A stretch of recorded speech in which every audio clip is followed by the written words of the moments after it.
नमस्कार। सपने वो नहीं है जो नींद में आते हैं, सपने तो वो है जो नींद नहीं आने देते। इंतजार करने वाले को उतना ही मिलता है जो कोशिश करने वाले पीछे छोड़ जाते हैं। नमस्कार, मैं शुभम चिकने आज बात करूंगा एपीजे अब्दुल कलाम, रामेश्वरम के उस मन्ना के बेटे जिसके एक कान में डार्विन के सिद्धांत और एक कान में भगवत गीता के विचार पढ़ते थे। रामेश्वरम से तीर्थयात्रियों को लेके जाते थे। जब तक रामेश्वरम में तीर्थयात्री परिक्रमा करते थे तब तक ये अपना फिजिक्स बिखरी जुल्फों वालों, सिर्फ आपके लिए पूरे देश के चाहते वाले एपीजे अब्दुल कलाम, उनके बारे में आज बात करेंगे। ए का मतलब अबुल, उनके परदादा, पी का मतलब पाकिर, उनके दादाजी, और जय का मतलब जैनुल अब्दीन, उनके 2002 से 2007 तक जनवादी राष्ट्रपति। एक बार एक बच्चे ने उनसे पूछा कि सफल होने के लिए क्या करना चाहिए। ध्यान से सुनो, ये जो वीडियो है ये गेम चेंजर है, क्योंकि इससे आपको आज बहुत नॉलेज मिलने वाला है। देखिए, एक बच्चे ने एक बार उनसे पूछा कि जीवन में सफल होने के लिए क्या करना चाहिए, तो उन्होंने उन्हें 4 चीजें बताई। और क्या बताया? पहला, ग्रेट एम मतलब बड़ा लक्ष्य। दूसरा, एक्वायर नॉलेज। तीसरा, हार्डवर्क। और चौथा, कभी भी हार नहीं माननी चाहिए। जीवन को ऐसे जियो कि जीवन खत्म होने के बाद भी लोग आपको जिंदगी भर याद रखें। शुरू से शुरू करते हैं। उनका जन्म 15 अक्टूबर 1931 में रामेश्वरम के तमिलनाडु में हुआ। शुरुआत से गरीब परिवार में उनका जन्म हुआ। उनके पिताजी नाविक थे, नाव चलाते थे और पढ़े लिखे नहीं थे। उनके वजह से उन्हें लाइफ में बहुत तकलीफें सहनी पड़ी, बहुत तकलीफें आई। एक बार उनके क्लास में उनका एक दोस्त हुआ करता था जो कि वो मुख्य पुरोहित का बेटा था, और ये उनके साथ पहले बेंच पर बैठे थे। शिक्षक क्लास में आया और उन्होंने देखा कि मुख्य पुरोहित के बेटे के साथ ये कैसा बैठ सकता है। उन्हें बहुत गुस्सा आया और वो बोले, आप पीछे बैठ जाओ। और वो उसी टाइम चुपचाप पीछे बैठे, और उसी टाइम उन्होंने संकल्प किया कि मैं पीछे बैठकर ही दुनिया बदल दूंगा, गेम चेंज कर दूंगा। हमेशा कहते थे कि देश का असली टैलेंट पीछे क्लास के पीछे बेंच में ही मिलता है। उनका परिवार बहुत बड़ा था, 10 भाई और बहनों का था, तो पैसे की तो कम ही होगी।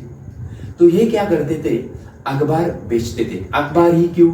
क्योंकि चलते चलते अखबार पढ़ सकते हैं। जब ये 8 साल के थे तब इनके यहाँ कहीं दूर तक एक मास्टर जी गणित बहुत अच्छा पढ़ाते थे। तब वो बोलते थे सुबह 4 बजे 1 घंटा क्लास फ्री। तब ये 3 बजे उठते थे, चल के कौन सी भी परिस्थिति में वो वहां 4 बजे पहुंचते थे। कलाम जब रात को पढ़ते थे तब उनके यहाँ नाइट टॉल थी, वो केरोसिन पे चलने वाली। तब वो सिर्फ 2 घंटा चलती थी और उतना ही उनके पास केरोसिन था। तो 7 से 9 बजे तक पढ़ते थे। माता पिता ने देखा बेटा बहुत इंटरेस्ट रख रहा है पढ़ने में, तो उन्होंने क्या किया, खुद के लिए अंधेरा रखा और 2 घंटा पढ़ने के लिए उनके लिए पढ़ाया। मेहनत से कभी डरे नहीं, ईमानदारी से कभी हटे नहीं। छोटा लक्ष्य देखना पाप के समान है, इसलिए हमेशा बड़ा ही लक्ष्य चुनना है। एक बार ये 5वीं क्लास में पढ़ते थे। तब उनके एक टीचर थे सुब्रमण्यम अय्यर। उन्होंने इन्हें चिड़िया आकाश में कैसी उड़ती है ये सिखाने की कोशिश की या सिखाते थे। तब बच्चों को समझ में नहीं आया कि कैसी चिड़िया उड़ती। तब टीचर ने उन्हें समुद्र में लेके गए और लाइव दिखाया चिड़िया कैसी उड़ती। तब इनके ध्यान में आया कि हमारा घर समुद्र के किनारे है और हमारा लक्ष्य आकाश के तरफ है, मतलब आकाश। हायर स्कूल इन्होंने रामनाथपुरम के हायर स्कूल में किया, जो कि एक बार ये एक गलत क्लास में घुसे। तो उनके टीचर ने इनसे पूछा, क्या आप कौन से क्लास में घुसना ये नहीं जानते तो आगे जाकर आप क्या करोगे? और तभी उसी टीचर ने उन्हें एक चप्पट भी लगाई। तब इन्होंने इतनी पढ़ाई की कि आगे जाके इन्होंने मैथमेटिक्स में 100 में से 100 नंबर लाए। अगर आप सूर्य की तरह चमकना चाहते हैं तो पहले आपको सूर्य की तरह जलना होगा। बचपन में इन्हें आसमान की तरफ उड़ना ठान लिया था, इसलिए इन्होंने मद्रास के MIT में एडमिशन लिया। MIT Madras institute of technology, देश का सबसे अच्छा कॉलेज, इसलिए इन्होंने वहां पे दाखला दिया। कॉलेज में पैरानॉटिक्स, या तो विमान के डिजाइन बनाने थे। विमान के डिजाइन प्रोजेक्ट मिल गए, उन्होंने काम शुरू किया, काम में लग गए और बनाया, और टीचर ने देखा तो टीचर बोले मुझे पसंद नहीं आया, और बोले देखो अगर आपने एक अच्छी प्रोजेक्ट नहीं बनाई तो आपकी स्कॉलरशिप चला जाएगी। अगर आपने एक अच्छी डिजाइन नहीं बनाई तो आपकी स्कॉलरशिप चला जाएगी। इनकी पाँव की चमन सरक गई, दिमाग हिल गया, और ये बोले मुझे सिर्फ 1 महीना दे दो। टीचर बोले 1 महीना नहीं मिलेगा, सिर्फ 3 दिन मिलेगा। 3 दिन में आप मुझे बना दो।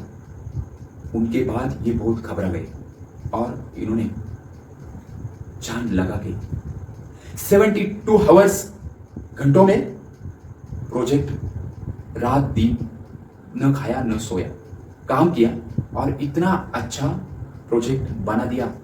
जब टीचर ने ये देखा तो उनके आंखों से आंसू आ गए।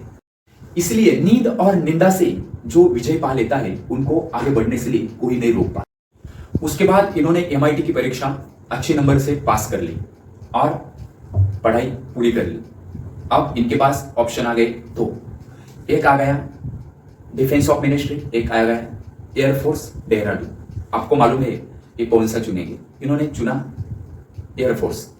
पहुंच गए देहरादून, वहां पे इंटरव्यू के लिए लोग आए थे 25 में से सीटें थी 8 और इनका नंबर आया 9वां, तो ये फेल हो गए, वापिस आ गए। वापिस आते आते बीच में आया ऋषिकेश, वहां पे इनकी ये मिले स्वामी शिवानंद से। उन्हें बताया इनकी सब तकलीफें, और शिवानंद जी ने, स्वामी जी ने इन्हें बताया कि आप गीता पढ़ लो, और उन्होंने इन्हें बताया ख्वाहिशें दिलो जान से है, ख्वाहिशें दिलो जान से है, पवित्र हो और इसमें शिद्दत हो तो इसमें अजीब सी ताकत होती है, आप जो सोचेंगे वही होगा। कलाम वापस दिल्ली आ गए। इनके पास बची थी एक ही नौकरी, DRDO की। उन्होंने DRDO की नौकरी स्वीकार कर ली और विक्रम साराभाई की टीम को ज्वाइन किया। विक्रम साराभाई की टीम ने इन्हें नासा भेजने के लिए तैयार कर दिया। 6 महीने की ट्रेनिंग के लिए ये नासा गया। भाई समझो, नासा अमेरिका का सबसे बड़ा संस्था, नासा है अमेरिका का सबसे बड़ा संस्था है। इन्हें वहां भेज दिया। उन्होंने देखा, अरे बोला ये बच्चा तो बहुत जबरदस्त है, बहुत अच्छा लड़का है। उन्होंने बोला इनको यहीं पे रखते, इन्हें 5 गुना तनख्वाह देते, अमेरिकन सिटीजनशिप देते और इन्हें सब कुछ देते। तो इन्हें पूछा तो ये एक बार बोले थे, मेरे मन में ये विचार भी आया था कि मैं यहाँ रहूँ तो नहीं, इन्होंने चुन लिया देश सेवा को और ये वापस आ गए देश में। अगली कहानी बहुत डिफिकल्ट आई। इन्होंने शुरुआती ही टीम इसरो ज्वाइन कर ली थी। अगर आपके घर में आग लग गई, आपकी गर्दन टूट गई, आपका पैर भी टूट गया, इसे कहते हैं मुसीबत आई। इन्होंने कभी प्रॉब्लम पे ध्यान नहीं दिया, असुविधा पे कभी ध्यान नहीं दिया, और इन्होंने शुरुआत में असुविधा आई क्योंकि इन्होंने ज्वाइन कर ली थी इसरो की टीम। जिंदगी में जितनी बड़ी मुश्किलें आई, अगर उन पे आपने काबू पा लिया तो समझ लेना उतना ही बड़ा आपका नाम होगा। शुरुआती में इसने टीम को ज्वाइन कर लिया। वहां सारे के सारे साइंटिस्ट नासा से आए थे, और जहां इन्होंने ज्वाइन किया वो सेंट चर्च था। वो चर्च था, इन्होंने वहां पे अपना ऑफिस बनाया, गौशाला को लैबोरेटरी बनाई, और इन्होंने अपना रॉकेट पैड समुद्र पे बनाया और साइकिल पे रख के लेके जाते थे। बहुत शुरुआत में इन्होंने तकलीफें से 1969 में इन्हें इसरो का डायरेक्टर की कमांड दी गई। तब इन्होंने सोचा क्यों नहीं SLV3 के लिए काम करें। तब इन्होंने, क्या होता है SLV3? सैटेलाइट लॉन्च व्हीकल, मतलब सैटेलाइट को भेजना। मतलब एक होती है बंदूक और एक होती है गोली, जो कि बंदूक गोली को भेजती है, वैसा ही सैटेलाइट को व्हीकल भेजती है, वही होता है सैटेलाइट। तब इनके पास पैसे नहीं थे, तब इन्होंने कहा क्यों ना 2 प्रोजेक्ट साथ में किया जाए, SLV3 और PSLV। तब इन्होंने कहा SLV के लिए 1 रुपया लगेगा और PSLV के लिए भी 1 रुपया, मतलब 2 रुपया लगेगा, और दोनों ही प्रोजेक्ट एक साथ किया तो सिर्फ 1 रुपया 20 पैसे लगेंगे, तो 80 पैसा बच जाएगा। तो इन्होंने वो कर लिया। उस टाइम इन्होंने सरकार से फंड मांगा तो इंदिरा गांधी बोली फंड नहीं है, तो इन्हें प्राइवेट फंड कुछ मिला, तो इन्होंने तब जी जान लगा के कोशिश की। अब्दुल कलाम है भैया, रोज 18 घंटे काम करते थे। उन्होंने साल के 365 दिन 1969 से 1979 तक 10 साल तक कड़ी जी जान लगाकर मेहनत की। उन्होंने सिर्फ उस टाइम 2 बार छुट्टी ली थी, एक माता का देहांत और एक पिता का देहांत, 2 ही बार छुट्टी ली थी। जी जान लगाकर 10 साल प्रयास करने के बाद उन्होंने 1979 में SLV3 लॉन्च किया। उनके बाद फेल हुआ। बहुत घबरा गए हो, क्योंकि पूरा देश उनके ऊपर देख रहा था, पूरी दुनिया की मीडिया उनके ऊपर देख रही थी। उसी परिस्थिति में उनके प्रोफेसर थे सतीश धवन, उन्होंने बुलाया, आओ भाई आ जाओ, मीडिया बुला रही है आपको। तभी अब्दुल कलाम बहुत घबरे थे, वो मीडिया के सामने नहीं आ रहे थे, क्योंकि पूरी दुनिया, पूरा देश और मीडिया उनकी तरफ देख रहा था। वो बहुत घबरा गए थे, क्या बोलूं क्या नहीं बोलूं, ये फेलियर का क्या आंसर दूं। और उन्हें मीडिया पूछ रही थी, पूरा देश पूछ रहा था, क्या अधिकार है आपको देश का पैसा लगाने का, क्या अधिकार है आपको देश का पैसा लगाने का। उसी टाइम सतीश धवन प्रोफेसर ने माइक अपने हाथ में लिया और बोला, बहुत जबरदस्त टीम है ये, बहुत अच्छा काम करेगी, पहली बार किया है, फेल हुआ है, फिर एक बार कोशिश करेंगे और 1 साल के अंदर यही प्रोजेक्ट सफल करके दिखाएंगे। उसके बाद पूरा फेलियर सतीश धवन ने आपके ऊपर लिया, अंदर ही अंदर अपने टीम को बहुत दुगुना ऊर्जा भर दी और फिर कलाम जी जान लगा के प्रोजेक्ट में मशगूल हो गए, बिजी हो गए, बहुत मेहनत किया। 1 साल के अंदर उन्होंने फिर SLV3 को लॉन्च किया और इस बार सफल हुए। और उसी टाइम प्रोफेसर सतीश धवन कलाम जी को बोले, आओ कलाम जी, और आप बताओ मीडिया को, क्योंकि इस बार आप सफल हुए, बताओ मीडिया को। इससे आप समझ सकते हैं, जब आदमी फेल होता है तब लीडरशिप कैसी करनी चाहिए, खुद पे लेना चाहिए। ये सतीश धवन हमें सिखाती है। जब फेल होता है तो खुद पे ऊपर लेते हैं और सफल होता है तो टीम को दिया जाता है, इसे कहते हैं लीडरशिप। इस बात से इंदिरा गांधी बहुत प्रभावित हुई और बोली, मुझे अब्दुल कलाम से मिलना है। तभी सतीश धवन, प्रोफेसर सतीश धवन बोले, जाओ भाई, आपसे इंदिरा गांधी मिलना चाहती है। तब कलाम, उन्होंने कहा, मेरे पास चप्पल नहीं है, सूट नहीं है, मैं कैसे मिल पाऊंगा उन्हें। तब प्रोफेसर धवन ने कहा कि भाई तू जा, तूने पहले ही सफलता का कोट पहना है। उसी समय चाइना, पाकिस्तान, हमारे आजू बाजू के देश मिसाइल बना रहे थे और आप भी बनाओ हमारे लिए एक मिसाइल। उसी समय अटल बिहारी वाजपेयी उनकी मुलाकात डॉक्टर अब्दुल कलाम से हुई और उन्होंने हाथ आगे किया। तब उन्होंने हाथ नहीं मिलाया, गले लगाया और इंदिरा गांधी बोली, अटल बिहारी वाजपेयी जी ये मुसलमान है। तब वाजपेयी जी बोले, ये पहले अपने देश का नागरिक है, उसके बाद एक साइंटिस्ट है, महान साइंटिस्ट है। तब अब्दुल कलाम मुस्कुराए और उसी टाइम उन्हें सफलता पे सफलता मिल रही थी। 1981 में उन्हें पद्म भूषण मिला, 1982 में उन्हें डीआरडीओ का डायरेक्टर बना दिया, तो भी ये खुश नहीं थे। वो क्यों खुश नहीं थे? क्योंकि वो जानते थे चाइना पाकिस्तान एक के ऊपर एक मिसाइल बना रहे, उनको देश की सुरक्षा खतरे में नजर आ रही थी। और तभी वो देख रहे थे, वो एक अजीब गरीब और ईमानदार आदमी थे।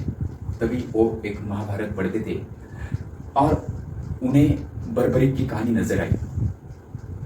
बर्बरिक के पास 3 बांध थे। उन्होंने पहले बांध से जिसको जिसको प्रोटेक्ट करना है सबको प्रोटेक्ट कर लिया। दूसरे बांध से उन्होंने जिसे अटैक करना है, मारना है, उसे डिसाइड कर लिया। और तीसरे बांध से गेम खत्म कर देना। इससे बर्बरिक से बहुत वो इंस्पायर हुए और उसी टाइम उन्होंने इंटीग्रेटेड मिसाइल की आइडिया बनाई। तब उन्होंने आदमी राइट जाए तो मिसाइल राइट जाए, आदमी लेफ्ट जाए तो मिसाइल लेफ्ट जाए, इसी तरह से एक के ऊपर एक मिसाइल बनाना शुरू किया। और हुआ क्या, तभी उन्होंने एक इंटरव्यू में कहा है, उन्हें कृष्ण की चक्र की बात बहुत अच्छी लगती है। वो बोलते हैं वो कृष्ण का चक्र रहता है ना, वो छोड़ देना, जितनी टाइम आदमी के साथ हम बात कर सकते हैं उतनी टाइम कर लेना, और बात खत्म होने के बाद गेम ओवर। बहुत जबरदस्त प्लान उन्हें ये लगता है। इमेजिनेशन के बारे में वो हर कॉलेज में लेक्चर देते थे। 1985 में उन्हें त्रिशूल लॉन्च किया, 1988 में उन्हें पृथ्वी लॉन्च किया, और अब वो 1989 में अग्नि के पीछे लग गए। उन्हें आकाश में लॉन्च किया, जमीन में लॉन्च किया, फिर भी फेल हुआ। अब देश भर में लोगों के सवाल उठने लगे, जिस तरीके से अंदाज लगेगा उसी तरीके से लोग बोलने लगे। अमूल ने तो उन्हें मजाक बना दिया, बोले रॉकेट में ताकत नहीं है तो अमूल का बटर डालो। इसी सब सवालों का आंसर उन्होंने 1989 के लास्ट में दिया और अग्नि भी सफल हुआ। बार बार असफल होने के कारण उत्साह न होना, यही सफलता का कारण है। बाकी सब शक्तिशाली देशों से वो देख रहे थे वो किस तरीके से रॉकेट लॉन्च कर रहा है, मतलब महाद्वीप पे रॉकेट कैसे लॉन्च किए जाए, यहाँ से अमेरिका कैसे भेजा जाए, दूसरे लक्षद्वीप पे किस तरीके से भेजा जाए, इस तरीके से वो पढ़ाई कर रहे थे। उस टाइम रसिया, फ्रांस, चाइना, यूके, यूएस के बाद छठवां देश, इतना जबरदस्त पराक्रम महाशक्तिशाली देश भारत था। वो कहते थे हम कृष्ण की तरह बस अपना विराट रूप दिखाना, उनके ऊपर नहीं छोड़ना। कृष्ण ने भी 10वें अध्याय में यही किया था, अपना विराट रूप अर्जुन को दिखाया था। उनकी मेहनत 1993 में और रंग लाई। उन्होंने तब PSLV को भी सफल कर दिया। वही कलाम की देन है। 10 रुपया पर किलोमीटर उन्होंने मंगल ग्रह पे अपनी सफर तय करी। 2014 में जितना हॉलीवुड मूवीज को खर्च आता है, उसी में आज हमने मंगल ग्रह पे रॉकेट लॉन्च किया है। उनके बाद 1997 में उन्हें भारत रत्न पुरस्कार मिला और 1999 में वो रिटायर हुए। तभी अटल बिहारी वाजपेयी अपना मंत्रिमंडल बना रहे थे और उन्होंने फोन किया अब्दुल कलाम को, हाँ जी कलाम जी, आप हमारे अब मंत्रिमंडल में एक मिनिस्ट्री ले लो, आप बुद्धिमान व्यक्ति हैं। तब कलाम जी बोले मुझे 1 दिन का समय चाहिए, और उन्होंने बताया मैं नहीं आना चाहता हूँ आपके मंत्रिमंडल में, मैं देश को, नव पीढ़ी को कुछ ज्ञान देना चाहता हूँ, मैं नया पीढ़ी बनाना चाहता हूँ। और वो तभी गए अपने तमिलनाडु के अन्नामला यूनिवर्सिटी में।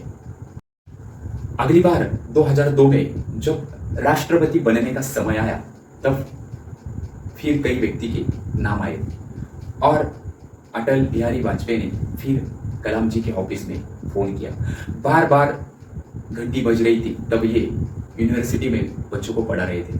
तब उनके चांसलर ने फोन उठाया और कलाम जी को क्लास में जाके बताया, आपको प्रधानमंत्री का फोन आ रहा है।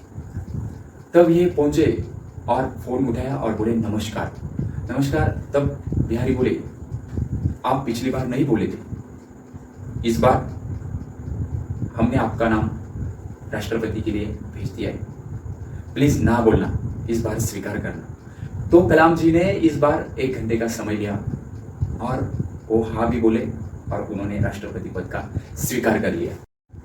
अब उनका राज्याभिषेक होने वाला था।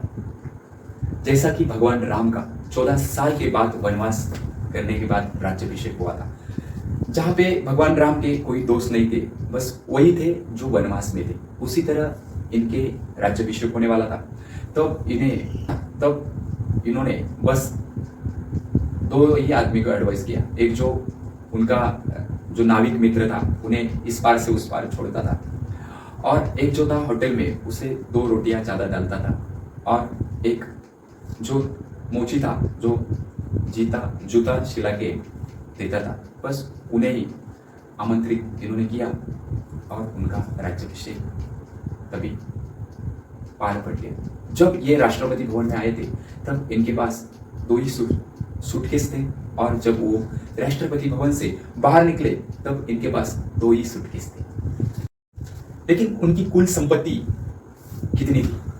उनके पास जो उनके पिता का जो घर था, वो था 2,500 किताबें थी, 1 घड़ी थी, 6 शर्ट थे, 4 पैंट थी, 3 सूट थे, और 40 डिग्रियां। जहां जाते थे वहां उन्हें लोग डॉक्टरेट देते थे। और उनके पास एक सीडी प्लेयर भी थी, जिससे वो भजन सुनते थे। उनके पास एक वीणा भी था, जिससे बजाने से उसे बहुत मजा आता था। और उनके पास पद्म भूषण, पद्म विभूषण, भारत रत्न, रामानुजन अवार्ड, वीर सावरकर अवार्ड, इतने सारे अवार्ड उन्हें मिले। लेकिन मैं उनकी एक बात बताना चाहता हूँ, वो मुसलमान थे लेकिन वेजिटेरियन नहीं। प्राणी मात्राओं से बहुत प्यार करते थे, प्रेम करते थे। लीडर की यही विशेषता होती है, वो दूसरे की मदद करता है, फिर भी उसके पास देने के लिए कुछ नहीं रहता। यही महान लीडर की।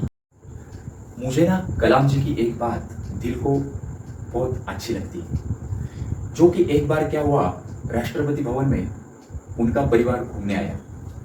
कुल सदस्य संख्या थी 52। उन्होंने उन्हें अजमेर तक घुमाया। उनका खर्चा हुआ 3,52 लाख। तब उन्होंने वो सब खर्चा अपने चेक देकर खुद के तनख्वाह से किया, और बोले अपने असिस्टेंट को, राष्ट्रपति की जिम्मेदारी राष्ट्रपति भवन ले सकता है, न कि पूरी परिवार की।